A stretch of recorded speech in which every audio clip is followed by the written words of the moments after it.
கடவுளை நல்லா நட்சத்திரம் போட்டு உடைக்கிறவங்க, மற்ற மதங்களை இழிவாக பேசக்கூடியவங்க, அவங்க போய் முருகர் மாநாடு நடத்தினா அது எப்படி முருகர் அவங்க போவாங்க? அவங்க நடத்தின மாநாட்டில் எத்தனை பேர் கலந்து கொண்டாங்க? உங்களுக்கே தெரியும்.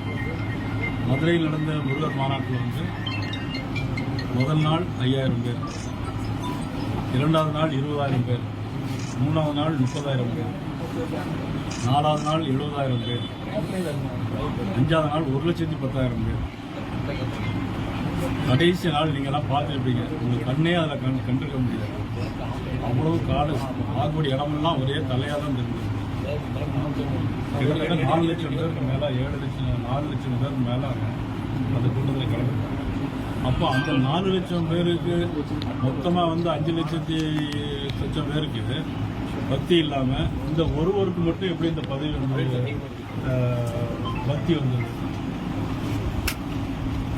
மாநாட்டில் தெரிஞ்சு இந்த முருகர் பக்தர் மாநாடு தான் நடத்தினமே தவிர அவங்க எதையோ சொல்லி அவங்க வந்து வாக்கு வங்கி அப்படிங்கிறாங்க. இது முழுக்க இப்போ நான் வந்து சொல்கிறது யாரும் தவறாக எடுத்துக்கூட யாரும் எடுத்துக்கல. ஒவ்வொரு கிறிஸ்தவ சபைகளும் ஏஜி சபை, ஆர்என்ஏ சபை அவங்க அந்த மாதிரி நடத்துகிற மாதிரி நாங்கள் இறைவனுடைய முருகருடைய பக்தியை நாங்கள் நடத்தி காட்டுறோம். யாரையும் நான் குறை சொல்கிறேன்.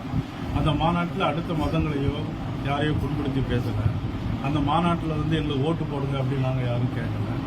குறிப்பாக இன்னும் சொல்ல போனால் அது இந்து மொழி தான் நடத்துனாங்க. நாங்கள் அதில் கலந்துக்கிட்டோம். அதனால் நாங்கள் வந்து இது தேர்தலை பயன்படுத்தியோ அவர் நினைக்கிற மாதிரி மக்களை குழப்புவதற்கோ உண்மையிலே வாக்கு 1989 எம்ஜிஆருடைய மறைவுக்கு சொன்னால் ஒரு 2 வருஷம் ஆட்சியில் இருந்தாங்க. 91 அம்மா ஆட்சியில் இருந்தாங்க. அப்புறம் 96 ஆட்சியில் இருந்தாங்க. தொடர்ந்து அவங்க ஆட்சியில் இல்லை. 2001 அம்மா ஆட்சியில் இருந்தாங்க. 2006 மைனாரிட்டி கவர்மெண்ட் 96 சீட்.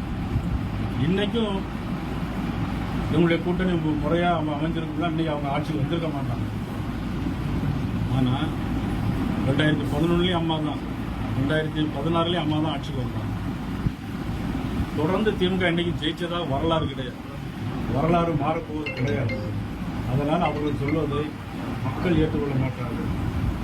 அவருடைய கலைஞர், மதிப்புக்குரிய முதலமைச்சர் ஸ்டாலின் அவர்கள், மதிப்புக்குரிய துணை முதலமைச்சர் அவர்கள் இந்த மாதிரி குடும்ப ஆட்சியை மக்கள் இன்னும் நிச்சயமாக விரும்பணும். அதுக்கு அடுத்தாலே ஆட்கள் தயாராட்டி இருக்காங்க. அதை நிச்சயமாக யாரும் அதிமுக அவர்கள் வந்து சொன்னார்களோ கூட்டணி அப்படின்னு சொன்னாங்களோ இன்னையிலிருந்து அவங்க வந்து பயத்தில் ஒன்றை சொல்லிட்டு ஒன்றை மாற்றி சொல்லுவாங்க. அது பேர் வேற.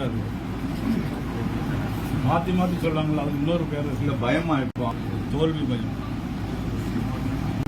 இல்லை, அது குறித்து அமித்ஷா அவர்களும் அதிமுக பொதுச் செயலாளர் மதிப்புக்குரிய பழனிசாமி அவருடைய தலைமையில் ஆட்சி அமையும் சொல்லியிருக்கிறார்.